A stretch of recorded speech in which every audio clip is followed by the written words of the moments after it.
मुसलमान राजाओं ने धीरे धीरे ब्राह्मणों पे और उनकी भाषा संस्कृत पे और उनके ग्रंथों पे प्रहार शुरू, आज भी वही हो रहा है। उन्होंने ब्राह्मणों को अपने तिलक लगाना मुसलमान पीरियड में बैंड था। आप संस्कृत पढ़ा नहीं सकते थे, आप संस्कृत का ग्रंथ कहीं रख नहीं सकते थे। और उस समय में जब यूनिवर्सिटियां, नालंदा की लाइब्रेरी 6 महीने जलती रही, यूनिवर्सिटियां बंद हो गई, तो ब्राह्मणों ने एक्सट्रीम पॉवर्टी में, ब्राह्मणों ने दरिद्रता में एक एक दो एक किसी धारा के ग्रंथों को यहाँ संजो के रखा दिमाग में, क्योंकि किताब तो दिखती है, किताब तो वो जला देते थे। आज भी आप अगर मिडिल ईस्ट में जाते हो, आप भगवत गीता की कॉपी ले जा नहीं सकते, वो आपके सामने फाड़ दी जाएगी, श्रेड कर दी जाएगी।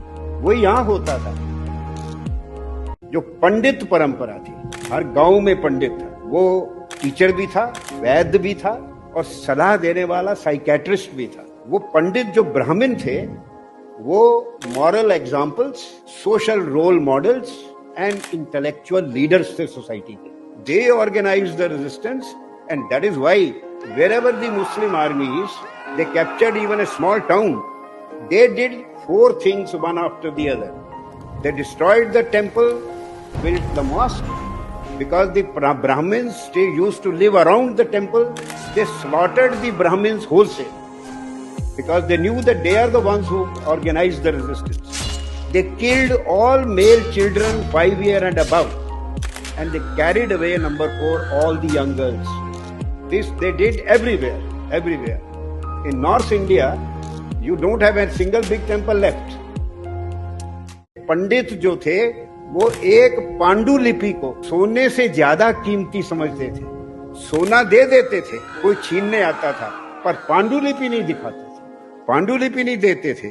पर उनकी इतनी दरिद्रता हो गई कि पंडिताइनों ने पांडुलिपियों की लकड़ियों से चूल्हा जलाना शुरू किया। लकड़ी नहीं थी उनके पास, और पांडुलिपियों को किचन गार्डन में फेंक दिया, किचन गार्डन में, क्योंकि उसको ग्रंथ को आप जला नहीं सकते। और उनके बच्चे, उन्होंने देखा कि जो लड़का, जो बच्चा अंग्रेजी शिक्षा लेता है, वो तो आगे बढ़ जाता है, और ये मेरे पिताजी पांडुलिपियां संभाल के खाने के भी मोहताज हैं। तो उनके बच्चों ने संस्कृत भाषा पढ़ना, वेदों का अध्ययन और ये सब, और पुरोहितगिरी सब बंद कर दिया। जब से ब्राह्मणों ने अपना धर्म छोड़ दिया, हिंदू धर्म का ह्रास हो गया। क्या धर्म छोड़ दिया? वेद अध्ययन छोड़ दिया। पर इसमें कसूर ब्राह्मणों का नहीं है। महाभारत में पढ़िए, सबसे कठिन धर्म ब्राह्मण का धर्म है। ब्राह्मण का धर्म सबसे कठिन है जीवन यापन।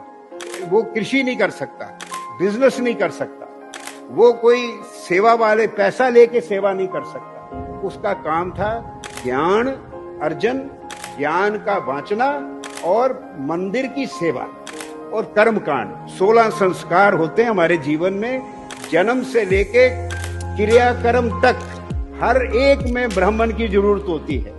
हम लोग टूरिस्ट गाइड को 51 रुपए दे देंगे झूठ बोलने के लिए, गलत बातें बताएगा। पंडित अगर कहेगा जी मैं मंदिर दिखाऊं, अरे नहीं ये चोर होते हैं। हिंदू कौम पैसे की पीर हो गई है और पैसे के लिए कुछ भी करने को तैयार है, और इसीलिए हमने अपना धर्म ही छोड़ दिया। गौ, ब्राह्मण, तिलक, जनेऊ की रक्षा कौन करता है? कोई करता है? कौन क्षत्रिय करता है आजकल?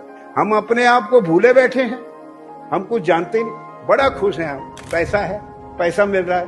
मैकॉले ने चिट्ठी लिखी अपने फादर को 36 में कि हमारे स्कूल बहुत अच्छा काम कर रहे हैं। जो भी हिंदू स्कूल में पढ़ता है उसके लिए अपने धर्म का सम्मान रहता ही नहीं, वो अपने धर्म को भूल जाता है।